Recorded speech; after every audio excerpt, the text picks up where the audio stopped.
They say performance has an expiration date, but what if they're wrong? No matter where you start, the goal's the same: to be better, stronger, wiser, bolder. We're here for the relentless, those that don't back down, don't compromise, and don't quit. This is training for Masters athletes by Masters athletes, with a community that holds you steady. So say goodbye to random workouts, because whether you're stepping into following a program for the first time or stepping onto the podium, your journey starts here.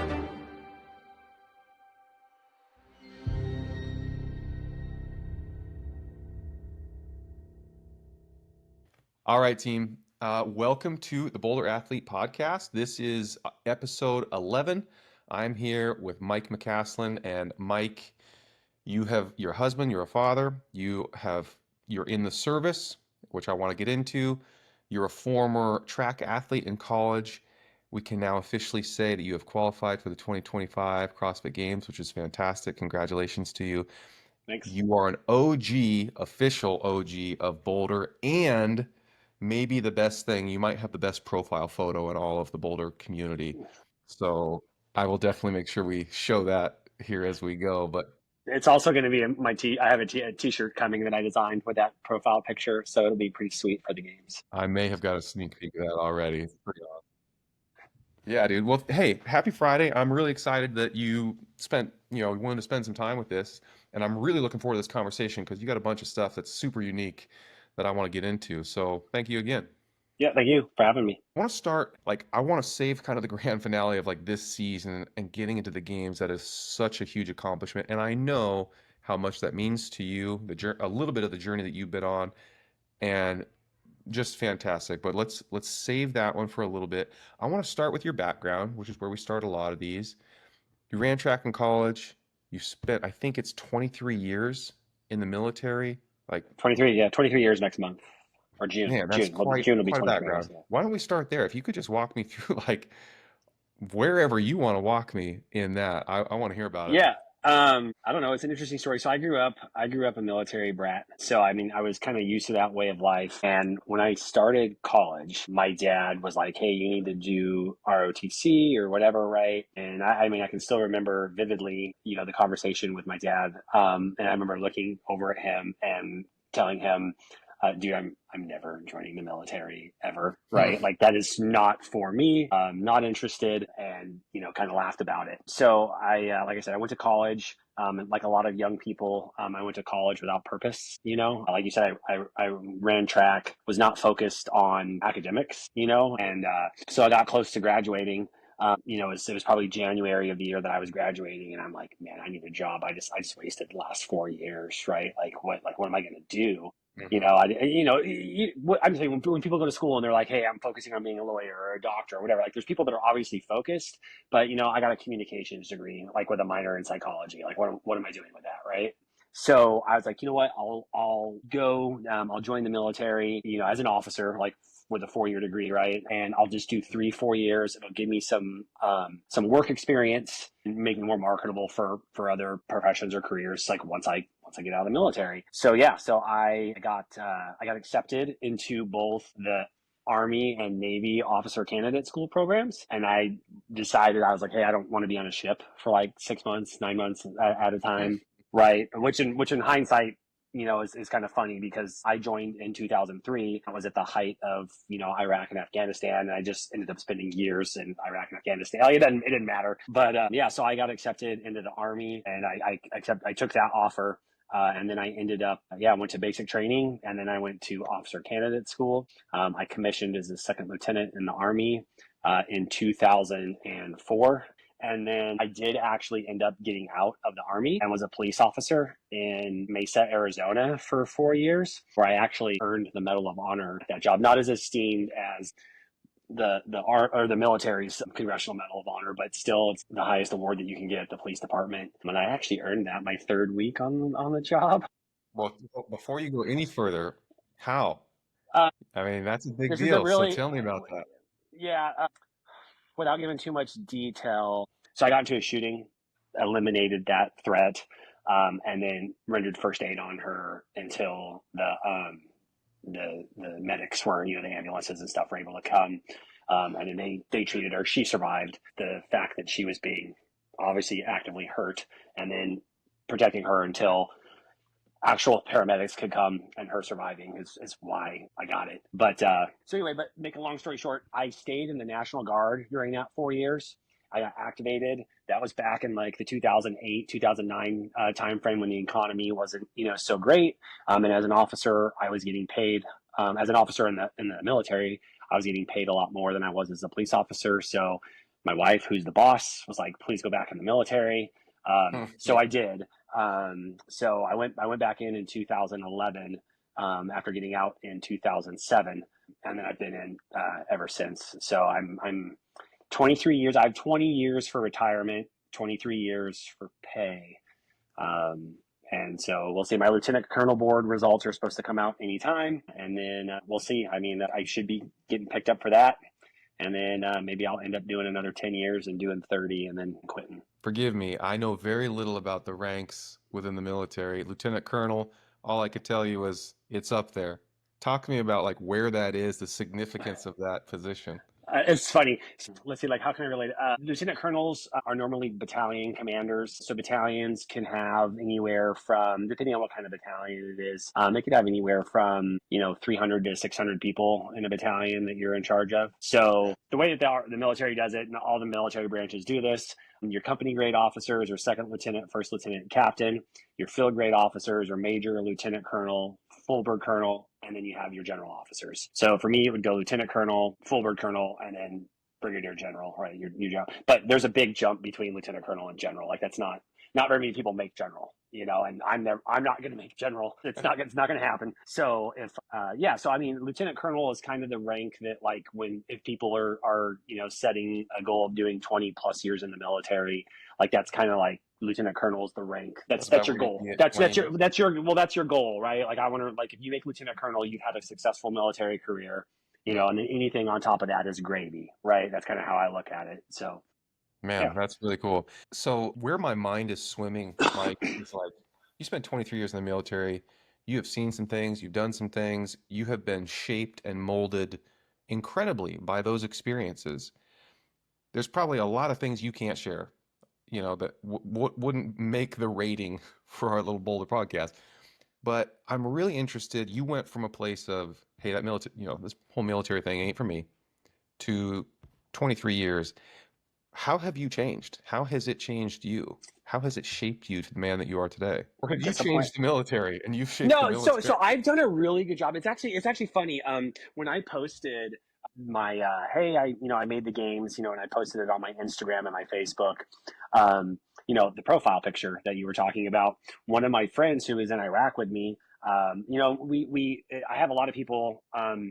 When you go on a deployment with people, you may not speak with them on a regular basis anymore, but there's just a bond, right, that you have with those people, a shared experience of not fun, and so like we don't talk regularly by any stretch of the imagination, but I posted that screenshot of me in 26th place, and I have the goofy profile picture, and he commented, something to the effect of like, I see that you haven't changed since, your early days in the military, right? So I will say I've done a very good job of, I think, staying true to myself. Right. I like to have fun. I like to joke around. The military is a serious profession, right? But it's also, I would go crazy if I didn't have fun at my job, right? So I've been able to I think stay true to myself. Some people that have been my bosses before, they enjoy that, and some haven't, right? The beautiful thing about the military is as an officer, every 2 to 3 years, I have a new boss. You're never in the same place. I've been all over the world. So, it's just one of those things. If I have to tone it down or kind of adjust, for a period of time, I know that it'll be short-lived. I don't think it's changed like at my root who I am, but it's definitely done things for me as far as like discipline, initiative. And then I think the one thing that's funny is my wife and I were talking about this the other day is, obviously we've talked about retirement in the next couple of years and whatnot, what I would do. And sometimes I feel like, the military is so niche, right? That I'm like, what would I do on the outside? I don't even know, right? And then, but then I think about all the different jobs that I've done. And like how people are just, hey, you're moving every 2 years and you're working with new people, new staffs, new bosses, and you're doing something completely different than what you were doing at your other job. And I don't think I actually realized like how versatile I am or how marketable I can be to big companies just because of all the different things that I've done.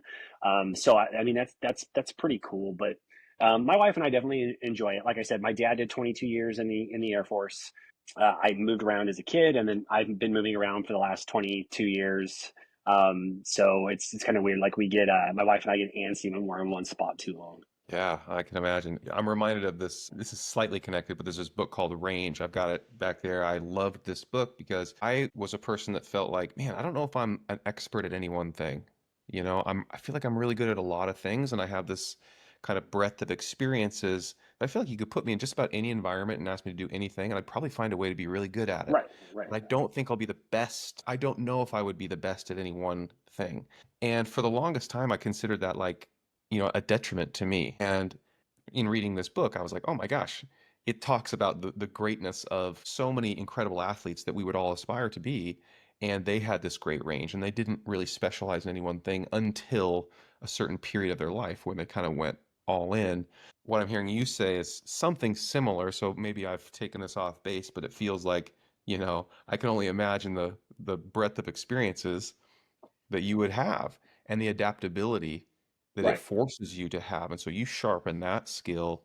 And man, in a world, especially the world that we're living in today, of massive uncertainty, adaptability is like a superpower. As an officer too, like for people that don't understand the military, like at my level, like I'm management, right? So like I don't need to get into the weeds on things. I just need to understand like what my staff is telling me. Like I need to be able to, because I am actually in IT, but it's different in the military. It's not specific, right? Like I have people that do back end and front end work, but like I just need to, but we also deal with radios and satellites and everything else. But I just need to know enough where I can understand like what the technical experts are telling me, and then I can take that to the people that outrank me and translate to my infantry, my maneuver, right, brigade commander who isn't an IT guy. He's focused on, combat tactics, right? And I can explain to him like, hey, this is what's going on with your radios or your satellites, because if you start talking extremely technical to somebody who's not technical,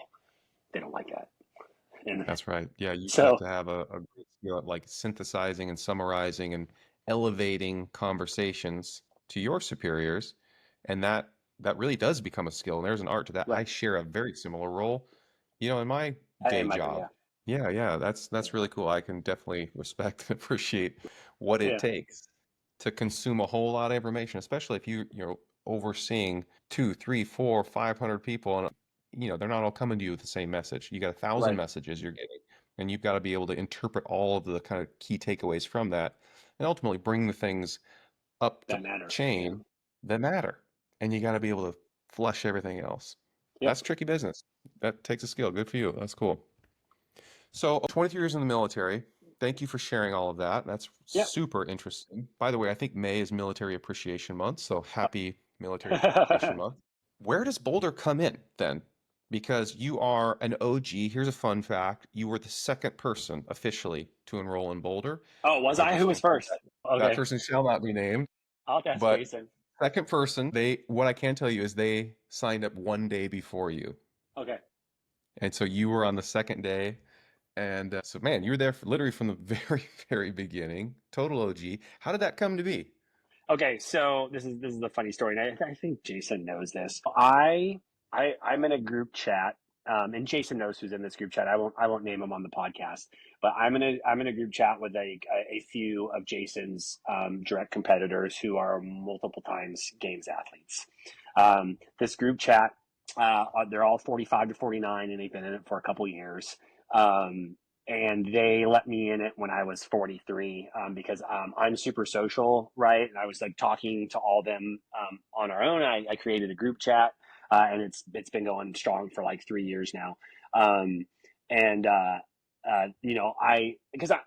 I'm sure we'll get into the CrossFit journey, but I had always set my sights on 45 to 49. Like this year has always been the goal. I didn't ever think that I'd make the games, you know, when I started getting more serious when I was 40 to 44.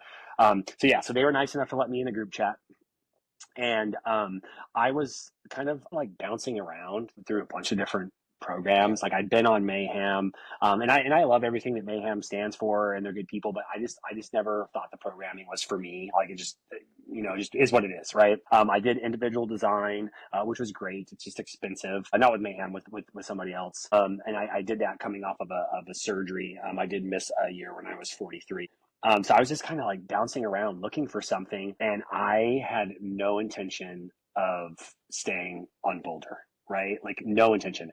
I was in a group chat. Obviously, all these guys want to beat Jason, right? Like that's their goal. And you know, Jason obviously has the biggest target on his back of any masters athlete, really, right? And so when it came out, I'm like, hey, I'm just going to join like the free week, and I'm just going to see like what he's doing, like because obviously he's the GOAT. You're doing Yeah. recon. Yeah. I'm like, he's the GOAT. I want to see what he's doing, right?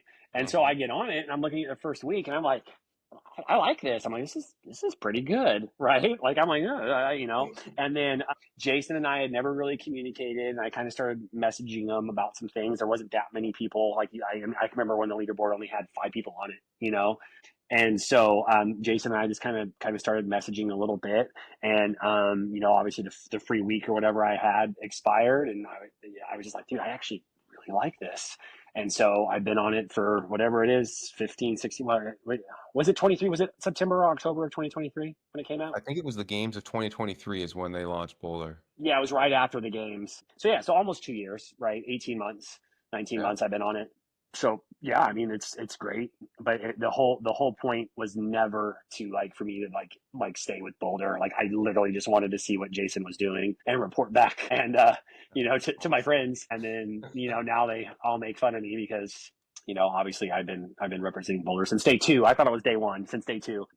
So I guess I can't say I was a day 1 Boulder athlete anymore, or a day 2 Boulder athlete. But yeah, that's kind of the story. It was nothing more than recon, and ended up liking it. That's such a cool story, by the way. I did not know that. So at what point then, you're at 1 week, or I don't know, at that point, I don't know what they were offering. Was it a 1 week trial, 3 week trial? Yeah, I don't remember exactly what it was, but it was the same thing. There was a period of time where it was free. So after that period, were you then, had your loyalties shifted, or were you just like, I just want to keep doing it because the program, or like how connected? Wait, like what do you mean? Like loyalties? Like what do you mean? Well, I mean, you're doing recon for this group of guys that are essentially, they're looking for secrets. Like, what can we steal? What do we, you know, what's the special sauce? What's going on over there? At what point were you like, okay, now I'm Boulder versus no, I'm with this group? Like, where did that?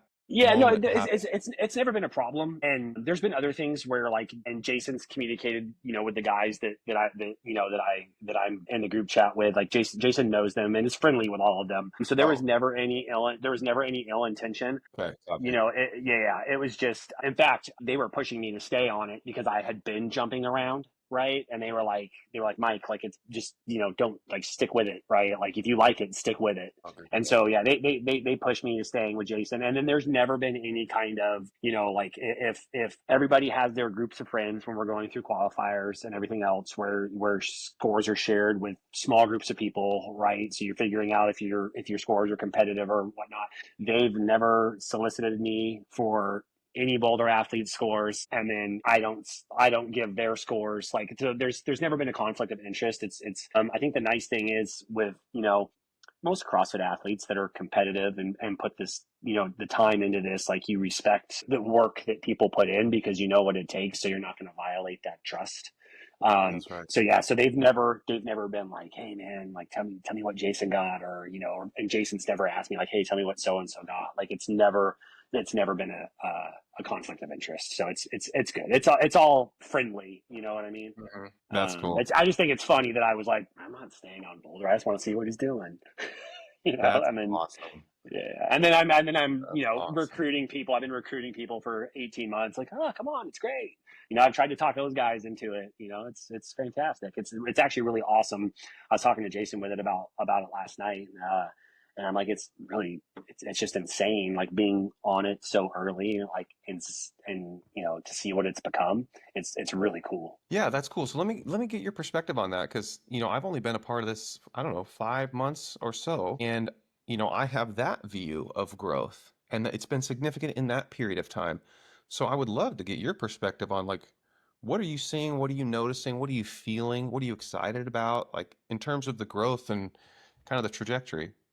Yeah, I don't know. It'd be interesting to see numbers, and I don't think it's something that we could ever pull. But I told Jason last night, I was like, I bet you, like, and maybe this happens with newer companies, right?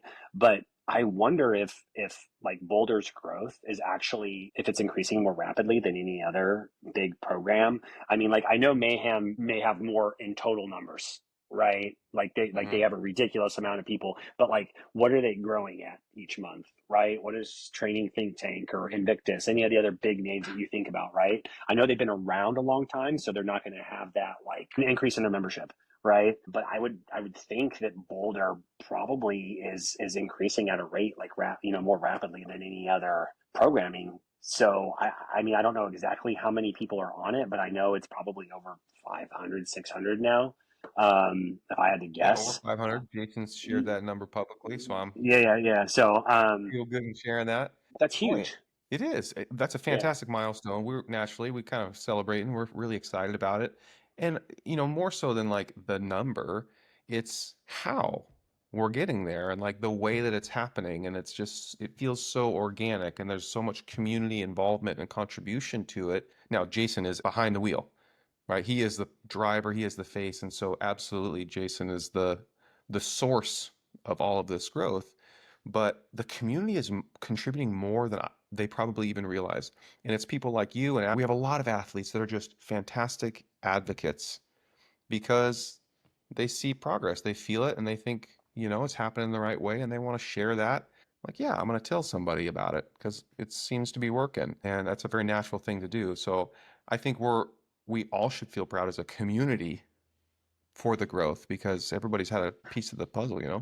Yeah, and I'll point to two things. Yeah, so one, it's good too because it's hard for people to leave programming that they've been with for years, right? Like that's a big commitment, right? When you're a high level athlete, leaving something that you're comfortable with is big. And I know that there were guys, again, we won't name names, but I know there were guys that were dipping in and out. You'd see them come to Boulder and then they would kind of like they would leave because they felt a loyalty to whatever they were before. And then but what I've noticed is every single big name that's done that has come back to Boulder.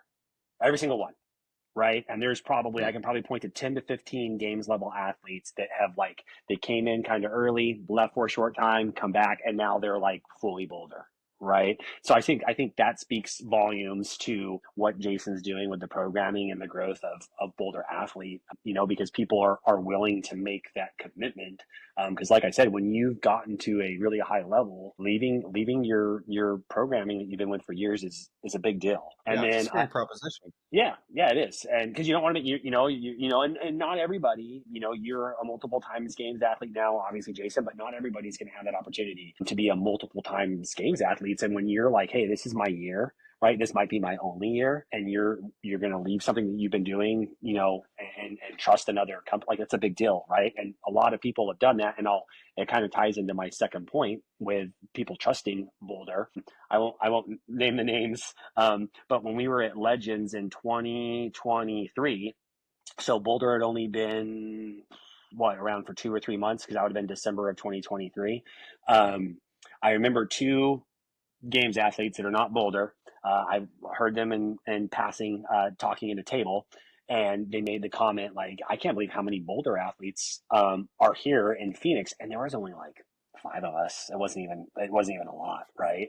Um, and I told Jason the other day, I'm like, it's hilarious because people were like, "Oh, I can't believe how many Boulder athletes," when there's five at a small competition at Legends, and 18 months later, we're sending 15 people to the CrossFit Games. That ties back into that point, right? That people are trusting, but the results are showing, right? 15 athletes, that's a No lot. question. Naturally, I'm fully drinking the Kool-Aid and I have all my biases and like, yeah, that's a thing. But I have so many proof points. I talked about this in the last podcast, so I won't repeat it again, but like there's just so many things I can point to where I'm like, what more do you need? Like that is the proof. And I think that that's what many are experiencing. And then you layer onto it, yeah, the community is great. There's like real community and there's real connection, real camaraderie. And that is such a sticky quality. And to the point that you're making, which is such a good one, when you're at a program, when you're following a program and you're having success and you're considering transition, the natural question that you're asking yourself is like, if I change, do I give it away? Do I give it up? Am I Yep. losing the success that I have? Is this going to be a detriment to me? And if any part of you is thinking the answer is yes, then you don't do it and you stick with what you got. So for those that are courageous enough to make the change, even test the waters, like that's a huge step. But then the fact the community is so good, it's sticky enough that it just like, flies to a fly trap. People are just not going back, because they've Right. identified this is the thing and the proof points are there for them. It's really cool. Okay, now we have to talk about this year. I know parts of your journey. I know parts of the drama. You got to unpack this for me. How long have you been aspiring to become a games athlete? What was Okay. it like So, getting your yeah. your email, the official, hey man, you made it. Like talk me through that. Yeah, actually, this could be this is a good conversation because it wasn't getting the invite, and I'll get to this at the end. I was excited, but there was also a part of me. It wasn't all roses, and I'll share that. So I started CrossFit in 2015. I was just like I was going to graduate school. I was getting out of shape. I was about 209, 210 pounds. And just for comparison, I'm 187 right now, right? But I was still just lifting weights, right? So I was strong, but no cardio. And I was like, I really need to start doing cardio again. And so it's funny, one of my friends, he was when we were in Afghanistan in 2013, he coached at CrossFit Kandahar. And, I was like making fun of CrossFit, right? Like everybody else that doesn't do it. I'm like, this is stupid. And then I wouldn't even try it. So I walked into a CrossFit gym in Michigan because that's where I went to University of Michigan for my graduate school. And like, hey, I just need to do cardio, right? So I went in with the intention of doing CrossFit a couple times a week, but still just like lifting on the side. And I remember walking into the gym, and no offense to the people that were in there, but I remember seeing guys that were older than me at the time and looked like they were not in great shape, smoking me in workouts, right? I'm like, they were like doing these skipping pull-ups or these butterfly pull-ups and doing this and that. And I'm like, I'm super competitive, right? Like I grew up playing sports, right? I played collegiately. I'm competitive. I cannot stand to lose at anything. And so it reignited this fire of like, you're not beating me. And so that like drew me in, and then I was just kind of hooked. And then I still continue. I didn't diet. I didn't, I still didn't eat well. I just went to the hour classes. I moved to Fort Gordon, Georgia, which is in Augusta, Georgia, right after I started CrossFit. Found a good community there. And then but I just, my wife was doing CrossFit, but we were just doing an hour a day. And then probably in 20, it was the year that we did 2 opens. So I was at the Command and General Staff College in Fort Leavenworth, Kansas, and I'd set a goal. It was my first year, I think, in 40 to 44. And I was like, hey, I want to finish top one in the world, right? So I finished 1,017th, and then, which was a big deal back then. It's kind of funny now, right? But I was still really proud of myself. And then I kind of started to take it a little bit more seriously. Again, I wasn't fully. I'll say I was dipping my toes into like, I need to eat healthier and I need to do this, but just dipping toes, right? And then I moved to Alaska and found a good group there and started training a little harder. And I was getting in better shape. I started eating healthier. And then in 2021, I barely qualified for the Legends Championship in San Diego. Went down there and got my butt royally kicked. Right. I think there was 33 dudes and I finished 30th. It was my first time ever doing a competition. So, I mean, it's a Wow. lot to take when you've never done a competition, Oh yeah. right? Like there was some big names there. Jason was there, so like watching him like in awe, like, oh, and seeing how far away you really are. Right. Yeah. Humbling. So I came back and I'm like, okay, I'm going full in. Right. And that's when I was like, I'm going to make 2025 my goal. And then so I improved. I think I got like 300 and something that next year in the open, and then did the quarterfinals, and I finished like 400th in the quarterfinals. And then the 2022. So when qualifying, I was qualifying for one of the legends, and I injured my wrist. I caught a power clean really poorly, and I ended up needing surgery. Like, I just kept training through it, and I ended up snapping my thumb tendon the day before the Open in 2022. I had surgery in February of 2022, and I remember the doctor, because I wanted to make the Legends at Mayhem that year. And the doctor told me, like, hey, there's like no way that you're going to be ready to do a qualifier in August. Well, I made Legends in Mayhem, which was probably the most difficult one to make. I think it was the most competitive because it was at CrossFit Mayhem. So I ended up making that. I think I was out for 16 weeks. I just trained with one arm. And got back after that. I had about 3 months to get ready and went there. I'm trying to think. Let's see. So that was 2023. And then last year, I was moving during semifinals. I had my best Open finish. I finished like 115th or something like that in the Open, at 44 years old. And then quarterfinals, I finished, I think, 79th, something like that. And then semifinals was tough because I was in the process of moving from Alaska to Washington State, where I'm at now. We weren't in a house. We're moving. I'm trying to get workouts in, could have done better. And then this year was, my year. And so it took 4 years. I always joke around that I played normal sports growing up, like baseball, football, right? I ran track, so that, like, the gymnastics stuff didn't come naturally to me. I've had to work really hard to get to where I am. I don't know how exclusive we want to say, being a games athlete is. I mean, there's a lot of them, right? But I think everybody that aspires to be a games athlete or has been close or has been a games athlete obviously knows the sacrifice that it takes to get to this level. So my wife doesn't do CrossFit anymore because I ruined it for her. Like, being competitive, workout during my lunch at work. I go for an hour and I get a session in, and then I leave work in the evening, and then I'm at the gym for 2 or 3 hours a day, right, in the evening. And I'll give a shout out to my buddy Danny Hell here, because my wife had we had a talk the other day. Danny, he made a post about getting his games invite, and it really struck me because it was the exact conversation that my wife and I had.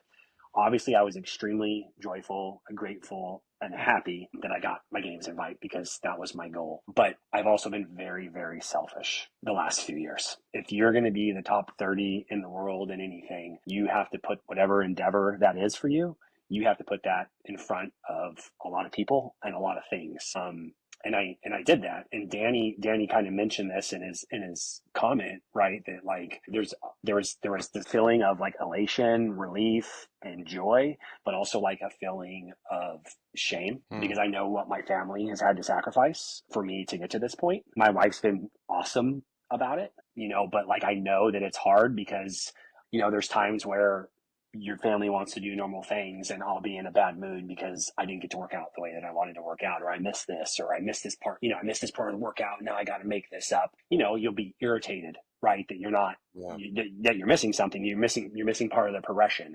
My wife and daughter have had to bear the brunt of some of this, right? Like, I try to be accommodating, but it's also, I guess the only way to describe it, right? Like, it's an addiction to be at this level. I kind of had mixed emotions, to be honest. Super, super happy, super grateful, but also was thinking about the sacrifices that my family has had to make for me to pursue this. I don't make money. It costs money. It's not my profession. So yeah, I mean, I know this was kind of a long. Even at the highest level, there's no money. Even at Jason's level, the guy's won this 5 times. You get a check at the end, and then the government takes a good chunk of that. So this is not like where you're making your living. You got to have real passion, and you, to your point, do sacrifice an incredible amount. You then have to structure your life in a way that makes that sustainable. If this is something you want to sustain. Now, you could sacrifice everything, bet the farm for a very short period, achieve your goal, and then be done. That's an approach. Or if you want, to make that a little bit more of a kind of an ongoing thing, and, like, you've got to really structure your life around this because this is not a short-term deal. Like, you got to be invested for the long term because there's so many factors and contributors that you have to optimize to get to this level. So yeah, that being really intentional about the way that you build life around fitness is kind of a job in it of itself. Yeah. I mean, absolutely. I don't want to sound like ungrateful or like that I'm not extremely excited to be going to Columbus, because I am. It's just like, it was the first time that it kind of dawned on me, like, oh, this has been just a bigger sacrifice than just me. My family's had to sacrifice too. They've been cool about it, for the most part. You totally threw me there. I didn't expect you to say that. That's a really honest comment, and I'm grateful that you shared that. I wonder how many others are experiencing that as well. But what you're saying is totally spot on. Like, there is a level of selfishness that is required. I can't tell you how sick my wife is of hearing me talk about CrossFit, and like semifinals weekend is her hell. Like, she is my biggest cheerleader. Like, she's so incredible and she's so dang supportive. But yeah, there is a line that I cross, I blow through that line during a weekend like semis when all I can talk about is how I did, how I want to do better. I might be redoing a thing. Where's the affiliate I'm gonna go to? Who are the coaches and judge it? Like, it's just Because you're consumed. Yeah, I was just going to say, because you're consumed by it in that moment. Like, my wife doesn't even try to have normal conversations with me during those times, because she'll be talking to me and she'll be like, I know you're not listening to me right now. She's like, what are you thinking about? And I'm like, well, I'm workout 2, right? Like, I could have done this. And then, oh, that's she so right. knows. And I actually have OCD, right? So this plays into it. Before I saw in a past life, I used to be a very, very, very good golfer, and it was the same thing, right? So it's just but I can't have 2 hobbies, right? So golf took a back seat, and CrossFit has had the seat now for 4 or 5 years. But yeah, it's like you said, it's consuming, and my wife is definitely tired of hearing about CrossFit. And it's funny because I have so many friends that she's never met that I communicate with daily. And she's like, oh, you're not talking to your CrossFit friends, and I'm like, yeah, yeah. I have people that I text message regularly that I've never met in real life. Yeah. It's the community's, exactly yeah, the community's cool and it's tight knit, but yeah, my wife's fun meter is pegged. We have the same exact conversations over here. Who are you talking to? My CrossFit friends. Yeah. That's so real. And the Wolf Pack, which I've mentioned many times, I just got to meet these guys for the first time at Fittest of the Coast, a few months ago. And that was so cool. We've been texting for years and years and years and just got a chance to hang out and, dish out some bro hugs. And it was awesome. Yeah. They've been a pretty powerful part of my community. Yeah, it's good stuff. I mean, it's good for us middle-aged men. I really respect the fact that you were so honest about your kind of feelings around that, but ultimately you have every reason to be excited. It's a huge accomplishment. I'm going to see you there. I'm going to dish out a big bro hug to you when I see you. And the fact that we get to experience that together. Here's a quick comment. Last year was my first year. It was awesome in so many ways, but also a very lonely experience at the same time. And we could unpack that. We don't have enough time. But so much support, lots of community. And then I was with Mayhem at the time. They didn't know who I was there. They didn't know who I was. They didn't know I was there. And so that was a little bit of okay, this isn't what I expected. Now, I had a blast. But I did walk away going, this was a little lonelier than I would have hoped it could be. Your first year coming in, we have a whole Boulder community that is going to be there that you're plugged into. And so I'm excited for you and those that are going to the games for their first time, that they're not going to, we're going to make sure that loneliness is not even part of the equation. This is going to be a fantastic experience as an athlete, but also as a part of a really tight-knit community. I'm excited for that. Yeah, and I'll say, I know I didn't talk to you because you were Mayhem last year. So I did go last year, not obviously as a games athlete. I competed in the team event for the 35 to 44, and with Boulder, and we took third in the team event. I could already see it. Again, it was a different experience for me because the games athletes are focused really on their stuff, because it's the Super Bowl, and it was a smaller group, obviously, because they didn't have as many athletes last year. But yeah, what you're saying is spot on. I think that we'll definitely have the biggest community there, and it's going to be super exciting to have so many athletes there, all hanging out together. Yeah, no doubt about it. The more, Jason and Adam and Aaron and I were talking about what that experience is going to look like, and we've floated so many awesome ideas, and I can say this totally truthfully, I'm as excited to be there and help create an experience for not only the Boulder community, but to help showcase all the goodness of Boulder. I'm as excited about that as I am to go and compete as an athlete. And this is going to be such a cool year. I'm really, really excited about it. And then knowing that we've got so many cool stories, we got 15 people, from Boulder going to the games. That's incredible. To just help be part of that experience with them is going to be pretty special. Yeah, it's going to be a blast. Yeah, no question. Well, Mike, thank you for doing this, buddy. Yeah, man. Thanks. It was awesome.